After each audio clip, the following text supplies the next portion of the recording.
ڕێز و سڵاو بووەوە بینەران و گوێگرانی خۆشەویستی تەلەڤیزیۆنی کۆمەڵا لەگەڵتاندان بۆ پێشکەشکردنی گەشتی هەواڵەکانی ئەمڕۆی ڕۆژی هەین. سەرەتاش بە سەردێڕی چەند هەواڵێک دەست پێدا. گواستنەوەی دوو دەست بە سەرکراوی خەڵکی سەوڵاوە بۆ زیندانی شاری مەریوان.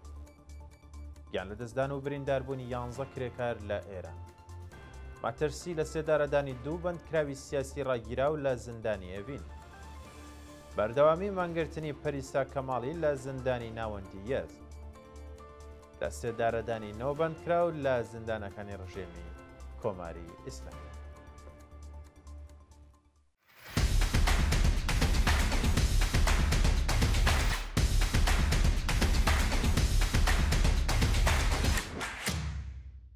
گواستنەوەی دوو دەست بە سەرکراوی خەڵکی سەوڵاوە بۆ زیندانی شاری مەریوان. بە پێڕاپۆرتەکان دوو هاوڵاتی خەڵکی گوندی دێوزناو سەر بە ناوچەی سەوڵاوای مەریوان پاش کۆتایی هاتنی لێپرسینەوە لە گرتوخانەکانی دارەی ئیتلاعات ڕەوانەی بەندینخانەی شاری مەریوان کراون. ئەو دوو هاوڵاتیە بەناوەکانی لوقمان ساڵحی زادە و عەلی حسێنی ڕێکەوتی هێژدەی خەزەڵوەری ئەمساڵ لەلایەن هێزە ئەمنیەکانی ڕژیمەوە بە بێ بەڵگەی قەزای و بە توندوتیژیەوە دەست بەسەر و پاشان ڕەوانەی گرتوخانەکانی ئەو ناوەندە کراون. کۆبوونەوەی ناڕزایەتی کرێکارانی شیرکەتی نەوتی فەلات قاڕەی شاغڵ لە دوورگەی خارک.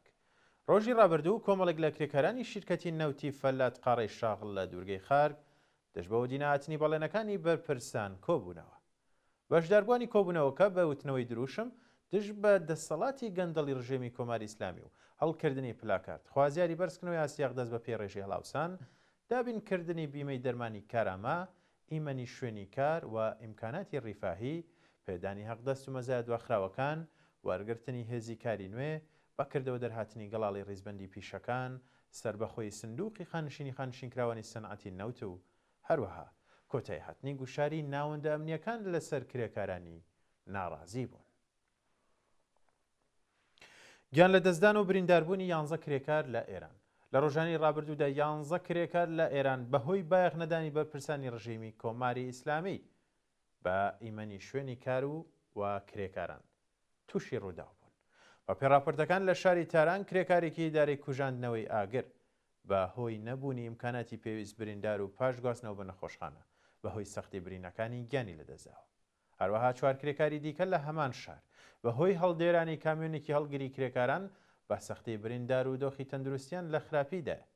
هاوکات 6 کرێکاری دیکە لە شارەکانی کاشان، بیرجان، قوم و بەندەر ئەنزەلی بەهۆی نەبوونی ئیمکاناتی و ئیمەنی شوێنی کار تووشی ڕووداوی کار بوون و 4 کەس لە برینداران گیانیان لەدەستداوە. بێبەشکردنی وەحید بەنی عامریان لە دەرمان. بە پێڕاپۆرتەکان وەحید بەنی عامریان بەندکراوی سیاسی مەحکوم بە سێدارە بۆ چۆرەمین جاری بەردەوام لە دوو مانگی ڕابردوودا بە بێ چارەسەری پزیشکی لە نەخۆشخانەوە دیسان ڕەوانەی بەندینخانەی قزل حەساری کەرەش کرا. ناوبراو هاوکات لەگەڵ 5 بەندکراوی سیاسی دیکە بە ناوەکانی سەید محەممەد تەقەوی، بابک عەلیپور، پویا قوبادی، شەهرۆغ دانشوەرکار و ئەبولحەسەن مونتەزەر لەلایەن لقی 26 دادگای ئینقلابی شاری تارانەوە لە دۆسیەیەکی هاوبەشدا حکمی سێدارەیان بەسەردا سەپێنرا. شانی باسە ئەو بەندکراوە سیاسیە سەرەڕای پێشنیاری پزیشکی زیندان لەلایەن ئیدارەی اطلاعات و دەستگای قەزای ڕژیمەوە لە مافی دەستڕاگەیشتن بە دەرمانی پێویست بۆ چارەسەرکردنی نەخۆشیەکانی بێبەش کراوە و ئێستاکەش لە دۆخێکی زۆر خراپی تەندروستیدایە.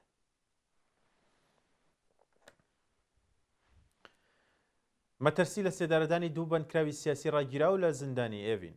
بە پێی دوایین زانیاریەکان دوو بەندکراوی سیاسی بەناوەکانی ئێحسان ئەفراشتە و مهدی فەرید پاش گواستنەوەیان بۆ بەندی ئەمنیەتی 241 لە زیندانی ئێڤین مەترسی لە سێدارەدانیان لە ئارادایە. بەندکراوانی سیاسی ڕاگیراو لە زیندانی ئێڤین بە بڵاوکردنەوەی بەیان نامەیەک جەخت لەسەر ئەوە دەکەنەوە کە گواستنەوەی ئەو دوو بەندکراوە سیاسیە بۆ بەندی 241 ئەو زیندانە مەترسی لە سێدارەدانی زۆرتر کردوێتەوە و پێویستە هەموو ئازادی خوازان دش بە ئەم کردەوەی ڕژیم ناڕزایەتی دەربڕن. شانی باسە و دوو هاوڵاتیان ڕێکەوتی 19 خەزەڵوەر پاشتێک هەڵچوونی نێوان بەندکراوانی سیاسی و هێزەکانی ڕژیمی کۆماری ئیسلامی لە بەندی گشتی زیندانی ئێڤین بە توندوتیژیەکی زۆرە ڕەوانەی ئەو بەندە کراوە و تەنانەت لە مافی پەیوەندیگرتن لەگەڵ بنەماڵەکانیان و دەستڕاگەیشتن بە دەرمان بێبەش کراون.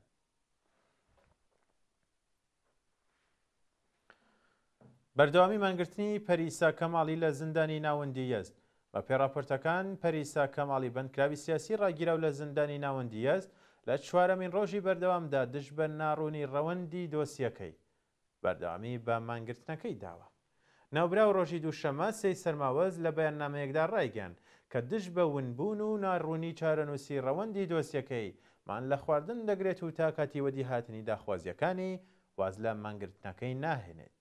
بە وتەی سەرچاوەکانی هەواڵە و بەندکراوە بەهۆی مانگرتنی لە خواردن لە دۆخێکی زۆر خراپی تەندروستیدایە و هەروەها بەهۆی ناڕزایەتی دژ بە ناکارامەیی سیستەمی قەزای ڕژێم لەلایەن بەپرسانی زیندانەوە ڕەوانەی ژووری تاکە کەسی کراوە و تەنانەت لە مافی دەستڕاگەیشتن بە دەرمان بێبەش کراوە.